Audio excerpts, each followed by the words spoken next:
Pues sí, se acaba de presentar aquí en París la película de la realizadora peruana Rosana Díaz Costa, Viaje a Tombuctú, película que obtuvo el primer premio en el Festival de Cine Peruano de París del año pasado. En esta cinta, Rosana Díaz Costa nos lleva a la Lima de los años 80, sacudida por los atentados de Sendero Luminoso, donde toda una generación de adolescentes de la clase media limeña vive a ritmo de rock las ausencias de los que se van huyendo de la violencia. Y precisamente para hablarnos de esta película y de su trayectoria en el mundo del cine, pero sobre todo de su experiencia en la Lima de los años 80, Rosana Díaz ha sido tan amable de venir a nuestros estudios. Buenas tardes, Rosana. Buenas tardes y muchas gracias por la invitación. No, es un placer tenerte aquí entre nosotros. Permíteme que explique antes que nada que has nacido en Lima en 1970, donde vas a estudiar literatura en la Católica y cine en Ciencias de la Comunicación. Cine y literatura, Rosana, son artes que se cruzan, pero que no siempre hacen buenas migas, ¿no? Eso es lo que todo el mundo piensa, pero realmente yo sí pienso que hay buenas migas entre, digamos, yo empecé estudiando literatura y lo que quería estudiar guiones, o sea, de alguna manera hacer guiones en el futuro y bueno, entonces todo va relacionado, es inventar historias, ¿no? Es crear personajes, es estructurar, es narrar finalmente, ¿no? Lo que pasa es que cuando ya estudias cine, ya aprendes a escribir con imágenes y sonidos, ¿no? Que no es lo mismo que cuando uno escribe en literatura, ¿no? Entonces a mí me sirvió mucho la base de literatura para estudiar cine, ¿no? Porque lo que quería era ser guionista en un primer momento, ¿no? Bueno, al final he terminado produciendo, dirigiendo todo, pero mi intención inicial era solamente escribir, ¿no? Me contabas que precisamente estás preparando una película sobre la gran novela de Bryce Echenique, Un mundo para Julius. Sí, está en etapa de desarrollo, o sea, todavía no tenemos dinero para hacer la película, pero bueno, yo estoy ahorita reescribiendo el guión, ¿no? Estamos ya buscando a los actores, las locaciones, ¿no? Pero bueno, sobre todo estamos buscando el dinero, ¿no? Entonces estamos a la búsqueda de los premios públicos, ¿no? De Perú, España, Argentina, y bueno, y también a ver si entra empresa privada, ¿no? Porque esa es la madre del cordero. ¿no? La madre del cordero Sí. Es la financiación. Sí, es que eso es lo que se te va años de tu vida, además. Terrible. Es cierto que ya en la Católica fuiste realizadora en el canal en circuito cerrado de la universidad. Bueno, la universidad yo empecé, eso cuando yo estaba muy chiquita, ¿no? O sea, antes de irme a España, tuve mis experiencias, bueno, trabajando en la radio que en la universidad, en la televisión que había en la universidad, traje una productora, hicimos un documental que se fue para Inglaterra, pero en Perú no se puede estudiar cine, ¿no? O sea, no había escuela de cine. Entonces yo de ahí fue que me di cuenta que lo que quería realmente era estudiar cine. Entonces terminé la universidad, me gané una beca de literatura para llegar a España, pero ahí me quedé simplemente y bueno, y busqué para poder estudiar cine. Entonces estuve en la Escuela de Cine de La Coruña y luego estuve en la ECAM, que es la Escuela de Cinematografía de Madrid. Y ese ha sido el recorrido de estudios, ¿no? Finalmente, ¿no? Si no me hubiera ido a España, no hubiera podido realmente estudiar cine formalmente, ¿no? Ana, la protagonista de tu película Viaje a Tombuctú se pasa el día con una cámara de Super 8 entre las manos. Sí. Su compañero le llama muy cariñosamente directora. Imagino que tiene mucho de autobiográfico eso, ¿no? Sí, más o menos, porque bueno, mi papá era el aficionado al Super 8, le gustaba mucho el Super 8, entonces yo dije, esa cámara que sale en la película más es la cámara de mi papá, y que yo la había guardado y que yo también había hecho mis tonterías, pues no con la cámara como cualquier chiquito. y claro, sí tiene, la película no es realmente autobiográfica, es personal, ¿no? O sea, todas las emociones que están en la película yo las conozco muy cercanamente, ¿no? O sea, lo que vivió toda esa generación que fue, digamos, bastante golpeada, ¿no? Por todo lo que estaba pasando en el Perú. Y bueno, también he sido, pues no sé, también he tenido que emigrar, ¿no? Por cómo estaba la situación en Perú. Mi familia también, no sé, pues yo soy hija única como la protagonista de la película, pero bueno, hay muchas cosas que uno ficciona, ¿no? Pero sí, es una película muy personal, ¿no? Bueno, una ópera prima casi siempre resulta siendo pues así un hijito, ¿no? La película empieza con una frase, dices que la juventud de esa generación de los 80 sois como Billy the Kid, que os han tirado un tiro por la espalda, pero que seguís avanzando. Tan doloroso fue esa situación de guerra. Bueno, yo creo que todos, o sea, salvo que alguien que no sé, pues tiene Alzheimer o no se acuerda de nada, ¿no? Cualquier persona que vivió esa década de tanta violencia, tanta pérdida además, ¿no? Y frustración, ¿no? De todo tipo, porque no solamente pues era la violencia de día a día, sino era la imposibilidad de cumplir tus sueños, ¿no? Si eras un adolescente, por ejemplo, veías que era como un túnel oscuro, no era tu futuro, ¿no? Por eso mucha gente se fue, casi una generación entera se fue, ¿no?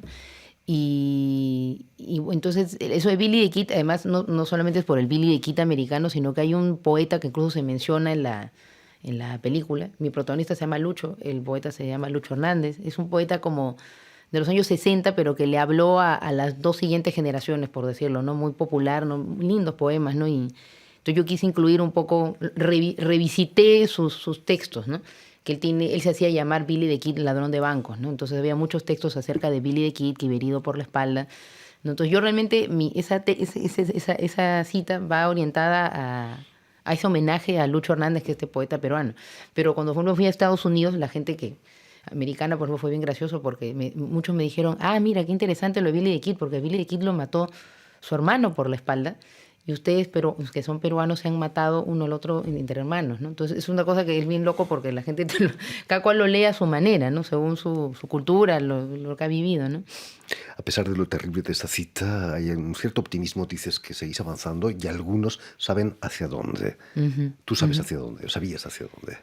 Bueno, para mí yo tenía eso, pues el sueño, por ejemplo, de hacer películas, ¿no? Y que en ese momento era como imposible, ¿no? O sea, lo más cercano a lo que yo quería, pues era estudiar literatura, ¿no? Que al menos estás en el mundo de la ficción, ¿no? Pero bueno, yo creo que muchos de nosotros, o sea, muchos no llegaron a cumplir ningún sueño, sobre todo por problemas de esos sociales, económicos, frustraciones familiares, etcétera, ¿no? Muchas familias realmente se resquebrajaron completamente, ¿no? Por lo que estaba pasando, ¿no? Quizás en aquellos tiempos separarse de alguna amiga porque se mudaban a Estados Unidos era más doloroso que las bombas, ¿no? Quizás claro, porque tienes la bomba, pero al final, no sé, pues a la gente que tienes cerca sobre todo la gente cuando empieza a perder, ¿no? Amigos, ¿no? Porque mucha gente veía la violencia, pero siempre la veía como un poco más allá, ¿no?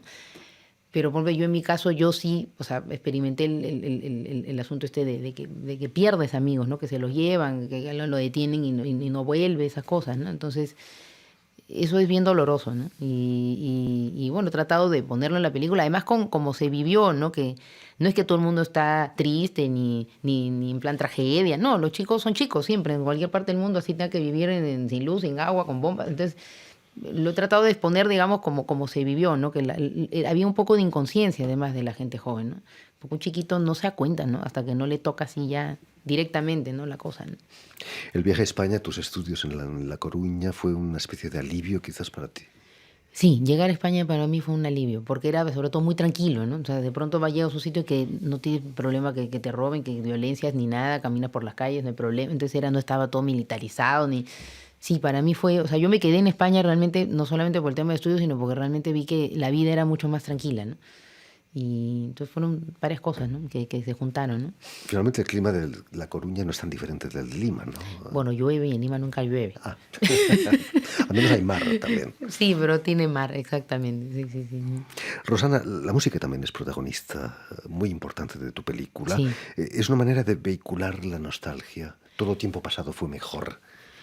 Yo creo que, bueno, en este caso el tiempo pasado no es que sea mejor, ¿no? Pero el tema de la música para mí fue importante porque, bueno, yo fui o sea, a mí me gusta mucho la música y en esa época yo me la pasaba todo el tiempo escuchando música y yo creo que fue una vía de evasión importante para esa generación. La gente le gustaba mucho la música, está todo el tiempo escuchando música, hablabas de música, tu objetivo era conseguir el disco tal, ¿no? Cuando realmente de repente tu casa no podía ni siquiera pagar la luz y el agua, ese tipo de cosas porque la gente evade, ¿no? De diferentes maneras, ¿no? Y bueno, la gente de esa época escuchaba rock o escuchaba salsa, ¿no? Y por lo menos en el barrio que yo vivía la gente era bien rockera, ¿no? Entonces, toda esa música rock está en la película porque para mí la época se me viene con canciones a la cabeza, ¿no? O sea, la canción tal en tal momento, la canción cual en otro momento, ¿no? O sea, escribí el guión con esas canciones además, ¿no? ¿Qué ha pasado con esa generación de clase media que se fueron a Estados Unidos? ¿Han vuelto a Perú? El 85% de mis amigos no han vuelto. Todos están en Estados Unidos. O sea, yo tengo casi todos mis amigos de esa época, todos se fueron a Estados Unidos y no volvieron, ¿no? La gente que se fue a Europa fue la que volvió, curiosamente. No sé, de repente Estados Unidos no sé, se acomodan de otra manera, ¿no? No sé. Pero la cosa es que la gente que se fue a Estados Unidos, la mayoría se han quedado allá y no piensan volver. Lo que es triste para el país, ¿no? Es una pérdida. Triste porque es una generación, son talentos que se han ido ¿no? y que además se han quedado con esa idea de esa época de Perú, ¿no? Perú ya, ahorita estamos en una situación terrible también, pero es otra época, ¿no? O sea, hay muchas cosas que han pasado en medio del camino y que las personas de repente que se fueron no las han llegado a vivir del todo porque bueno, se fueron un momento realmente bajo, ¿no? Muy, muy oscuro, ¿no? Entonces ha habido de todo, pero digamos, ahorita en Perú es un país que siempre, a pesar de todos los problemas, siempre es un lugar en el que si vienes con algo nuevo, algo que no existe en Perú, puedes aportar, ¿no? Digamos, ¿no? Está todo por hacerse en ese país, ¿no? Y la paz está ayudando al desarrollo, al turismo. Sí, bueno, eso es algo que está desarrolladísimo en Perú, ¿no? El tema del turismo, la gastronomía, ¿no? Pero otros los problemas sociales que tenemos y que más originaron este tipo de situaciones no se han acabado. O sea, es un país con una terrible desigualdad, con discriminación racial, con discriminación de todo tipo. O sea, hay gente que vive marginada, que vive que no vive realmente en la sociedad así, digamos, formal, ¿no? Entonces, esa extrema miseria y esa extrema pobreza no se ha solucionado realmente, ¿no? Entonces yo creo que el problema de educación, el país es un país donde la educación es muy mala, la educación pública. Hay gente que no va a conseguir nunca salir adelante, ¿no? Si realmente, entonces todo es dinero, ¿no? Si tienes que tener dinero para estudiarte, dinero para atenderte al hospital, dinero, dinero, dinero. El Estado no cubre nada, ¿no? Entonces un Estado que está por gusto ahí, ¿no? Entonces la gente sobrevive porque, no sé, porque nosotros no la buscamos básicamente, pero son países complicados, ¿no? Volviendo a tu película Viaje a Tombuctú, el Sí. proyecto de esa película ya viene de antes de 2007, ¿no? Año en el que obtienes una ayuda del Ibermedia. Sí. Muchos años, ¿no? Para preparar esa película. Es que no es preparar la película, es buscar el dinero. O sea, realmente si hubiera dinero, si el dinero cayera así del cielo, la película de repente no hubiera tomado más de 3 años todo el proceso, ¿no? Pero te demoras por ejemplo, no sé, eso yo la primera versión la escribo que estaba viviendo en España. Yo regresé a Perú en el 2008 ya para quedarme a vivir ahí, ¿no? Y claro, llegas a tu país recién a conseguir trabajo, entonces ahí aparcas la película, después te das cuenta que para conseguir las ayudas tienes que abrir una empresa productora porque no hay productores suficientes en el país, entonces yo me tuve que convertir en productora, ahí se te van 2 años de la vida entre que abres la empresa, entre etcétera, etcétera, entonces son años que se te van hasta que realmente puedes ya por fin empezar a andar el carrito, ¿no? Ya por fin me saqué una primera ayuda y ahora puedo pedir las otras, ¿no? Porque esta película se ha hecho con 3 ayudas públicas, ¿no? De Argentina, de España y de Perú. Y hasta que no llegas a ese momento, o sea, pasa la vida, ¿no? Y tú mientras tienes que estar haciendo otras cosas. O sea, yo soy profesora en la universidad y bueno, mi vida era dar clases y mientras, los fines de semana, en la noche, yo avanzaba con el proyecto, ¿no? Así como se trabajan las películas allá, ¿no? Terrible al mismo tiempo, ¿no? Pero Sí, pero bueno, si te fantástica. gusta, al Claro. final lo haces, sacas tiempo de no hay, ¿no? La película Viaje a Tombuctú ganó el año pasado aquí en Francia, en París, el primer premio del Festival de Cine Peruano. ¿Cómo fue acogida en Perú? La acogida en Perú, bueno, fue bueno, o sea, porque realmente la película es una película chiquita que se ha hecho pues no tenía distribuidor, la distribuí yo con mi propia empresa, ¿no? Pero bueno, para una película que era chiquita, sin distribuidor, que no hubo un productor así, digamos, grande ni nada atrás, yo la llevé al cine y estuvo un mes en cartelera. O sea, la estrené en 14 salas y bueno, poco a poco vas quedándote con menos salas, pero finalmente sobrevivió un mes con Maléfica de Walt Disney, con, yo qué sé, con Godzilla, con Cómo entrenar a un dragón 2, estas blockbusters así americanos gigantescos. Y no sé, no me preguntes cómo sobrevivió un mes ahí, pero sobrevivió. Entonces hicimos mucha campaña por redes, porque la película estaba orientada, yo la hice, ¿no? Pensando en un público joven. O sea, que la vea alguien de mi edad y que sintiera, yo viví eso, ¿no? Pero al mismo tiempo también le hice pensando en gente que vea chicos de la edad de los protagonistas y dijera, ah, mira, o sea, me interesa la película, ¿no? Porque la gente joven no le interesa mucho el cine peruano. Entonces la hice pensando en eso, que tuviera un ritmo juvenil, ¿no? Que incluso un niño grande la pudiera ver y le pregunte a sus padres qué es lo que pasó en Perú, porque la gente no sabe lo que pasó en Perú hace 25 o 30 años. Es una cosa desastrosa, ¿no? O sea, la memoria ha sido completamente así como destruida, los colegios no lo enseñan, muy pocas universidades les enseñan, los padres se han ocupado de ocultarle todo a los hijos, es como que para qué amargarles la vida. Y al final, o sea, los chicos qué futuro van a construir si no saben en qué país están viviendo, ¿no? Ni lo que ha pasado ahorita, ¿no? Entonces, hice un poco eso, una campaña para gente joven, ¿no? Y la gente joven respondió. O sea, le gustó la película, se pasaban la voz, compartían en el Facebook estas cosas, ¿no? Y bueno, se mantuvo la película ahí.